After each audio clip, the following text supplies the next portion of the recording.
Selamat pagi Bapak Ibu dan saudara-saudaraku, apa kabar pagi ini? Harapan dan doa saya kita semua tetap dalam keadaan yang baik, tetap sehat dan penuh semangat untuk menjalani kehidupan kita. Dalam anugerah Tuhan kita Yesus Kristus dan damai sejahteranya senantiasa menyertai kita. Senang sekali kita berjumpa kembali pada pagi hari ini. Kita masih di acara Renungan Pagi edisi 3 Oktober 2022. Bacaan kita pagi ini dari 1 Samuel pasal 10 ayat 1 sampai 6 demikian. Lalu Samuel mengambil buli-buli berisi minyak, dituangkannya ke atas kepala Saul, diciumnya dia sambil berkata, "Bukankah Tuhan telah mengurapi engkau menjadi raja atas umatnya Israel? Engkau akan memegang tampuk pemerintahan atas umat Tuhan, dan engkau akan menyelamatkannya dari tangan musuh-musuh di sekitarnya. Inilah tandanya bagimu bahwa Tuhan akan mengurapi engkau menjadi raja atas miliknya sendiri. Apabila engkau pada hari ini pergi meninggalkan aku, maka engkau akan bertemu dengan 2 orang laki-laki di dekat kubur Rahel di daerah Benyamin di Selsah. Mereka akan berkata kepadamu, keledai-keledai yang engkau cari itu telah ditemukan. Dan ayahmu tidak memikirkan keledai-keledai itu lagi, tetapi ia khawatir mengenai kamu," katanya. "Apakah yang akan ku perbuat untuk anakku itu?" Dan dari sana engkau akan berjalan terus lagi dan sampai ke pohon terbanten Tabor. Maka di sana engkau akan ditemui oleh 3 orang laki-laki yang naik menghadap Allah di Betel. Seorang membawa 3 ekor anak kambing, seekor membawa 3 ketul roti, dan yang lain lagi sebuyung anggur. Mereka akan memberi salam kepadamu dan memberikan kepadamu 2 ketul roti yang akan kau terima dari mereka.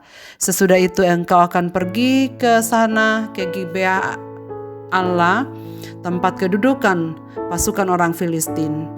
Dan apabila engkau masuk kota, engkau akan berjumpa di sana dengan serombongan nabi yang turun dari bukit pengorbanan dengan gambus, rebana, suling, dan kecapi. Di depan mereka sendiri akan kepenuhan seperti nabi, maka roh Tuhan akan berkuasa atasmu. Engkau akan kepenuhan bersama-sama dengan mereka dan berubah menjadi manusia lain." Saudara-saudaraku, meski Tuhan kecewa dengan keinginan Israel untuk mengangkat raja, Allah tetap mempersiapkan dengan matang Saul diperlengkapi untuk memimpin kerajaan Israel yang pertama. Tuhan sendiri mengatur proses pemilihan Saul oleh Samuel. Tuhan menanamkan keyakinan kepada Saul bahwa ia telah dipilih oleh Allah. Roh Tuhan yang menyertai, bahkan memberikan hati yang baru. Roh Tuhan memberikan tanda kepadanya untuk meyakinkan Saul bahwa ia yang dipilih oleh Tuhan sendiri. Saudara-saudaraku, di sini kita lihat bahwa sekalipun manusia ingin meninggalkan Tuhan, tetapi Tuhan tak akan melepaskan begitu saja umatnya. Ia akan tetap menuntun sebab ia tak bisa mengkhianati dirinya sendiri meninggalkan umat perjanjiannya. Betapa ajaibnya Tuhan Allah kita yang setia, yang memelihara hidup kita. Ia tak mau Raja Saul yang diurapi Samuel adalah raja yang asal. Lebih dahulu Tuhan memperlengkapi agar umatnya tetap terpelihara sempurna. Saul telah dipilihnya menjadi alat di tangan Allah yang Maha Kuasa. Walaupun Saul kelak akan menjadi raja atas Israel, kedudukannya tetap berada di bawah Allah.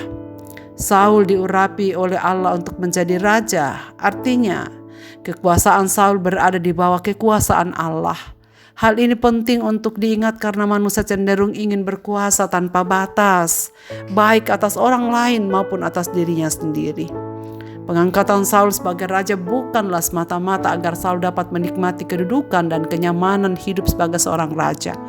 Allah memiliki tujuan di balik pengangkatan tersebut. Saul memiliki tugas yang harus dipertanggungjawabkan di hadapan Allah. Tugas Saul sebagai seorang raja ialah memerintah umat Allah dan menyelamatkan mereka dari musuh-musuh. Setiap kita juga, saudara sekalian, telah diberikan tugas oleh Allah yang unik dan yang berbeda satu dengan yang lain, sesuai dengan kapasitas hidup kita sehari-hari. Seperti Saul, kita pun harus mempertanggungjawabkan tugas itu di hadapan Allah. Dan karena itu Bapak, Ibu, dan saudara-saudaraku, apapun yang sedang kita kerjakan sekarang, tugas-tugas apa yang dipercayakan kepada kita dan berada di dalam genggaman kita, ingatlah, Tuhan memilih kita untuk mempertanggungjawabkan semuanya itu di hadapan Tuhan. Sebab Ia mau segala tugas, tanggung jawab, dan layanan kita membawa umat untuk semakin dekat dengan Tuhan. Kiranya setiap tugas tanggung jawab kita dalam sehari-hari, baik di rumah, di tempat pekerjaan, di kampus, atau dimanapun kita berada, saudara sekalian, Tuhan mempercayakan itu kepada kita. Karena Ia mau kita berperan membawa umat-umat Tuhan untuk hidup seturut dengan kehendak-Nya. Marilah kita berdoa. Ya Tuhan, kami mengucap syukur. Karena teks firman-Mu yang kami baca pagi ini mengingatkan kami bahwa setiap kami telah dianugerahi oleh Tuhan tugas dan tanggung jawab. Kiranya kami semua dapat mempertanggungjawabkannya dengan baik di hadapan Tuhan. Ingatkanlah kami ya Tuhan, bahwa segala yang harus kami lakukan di tengah-tengah kehidupan ini adalah pertanggungjawaban kami kepada Tuhan terhadap apa yang telah kami kerjakan. Dengan demikian kami akan memelihara hidup kami.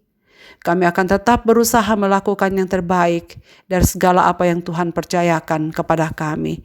Hamba-Mu berdoa supaya segenap pendengar renungan pagi ini dimanapun mereka berada, bersyukur untuk setiap tanggung jawab yang Tuhan percayakan. Dan Tuhan akan menuntun kami melewati semua kesibukan tugas-tugas itu.